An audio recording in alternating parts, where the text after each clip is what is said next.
The operational update regarding the Russian invasion on October 2. Glory to Ukraine.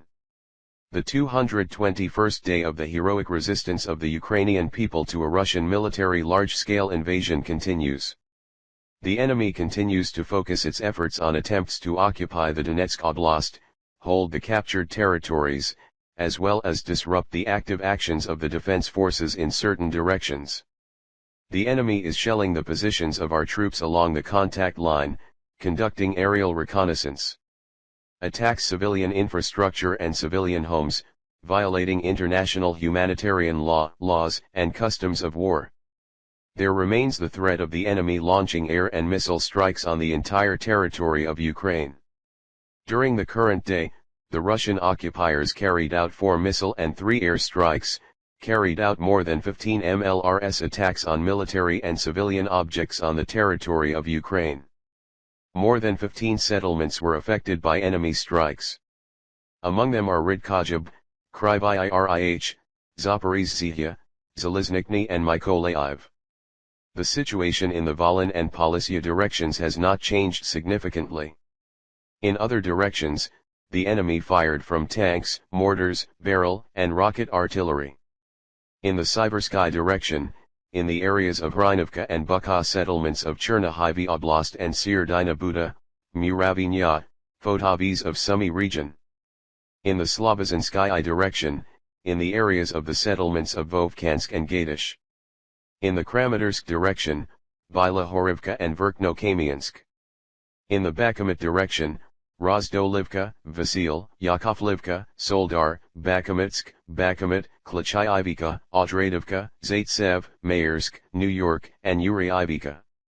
In the Avdiivka direction, in the areas of Avdiivka, Nidailov, Pervomisk, Vodiane, Opitny, Krasnohoivka, Kurikhov, Mariinka, and Novomikhailivka.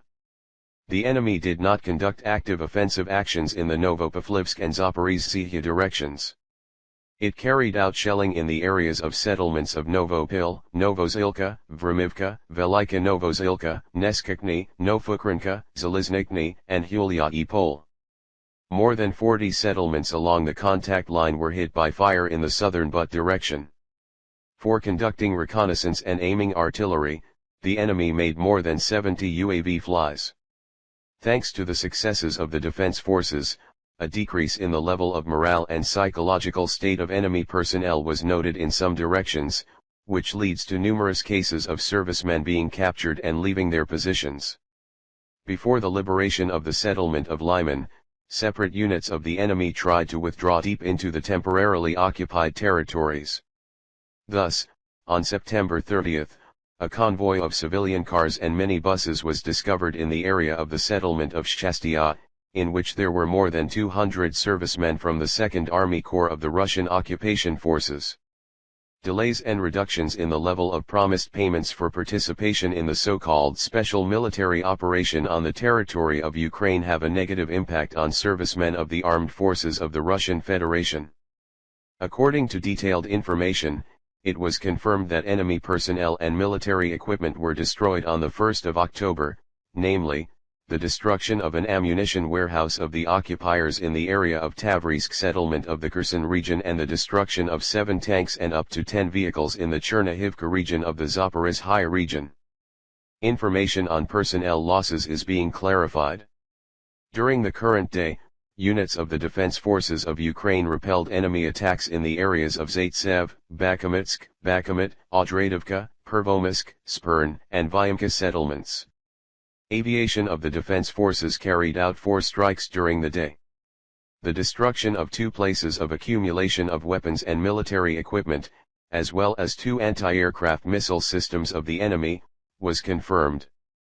In addition, Ukrainian air defense units shot down 8 Iranian Shahd attack drones. Missile forces and artillery during the current day, in particular, hit 5 command posts, 14 areas of concentration of manpower, weapons, and military equipment, 3 warehouses with ammunition and fuel and oil, as well as more than 15 other important objects of the occupiers. We believe in the armed forces.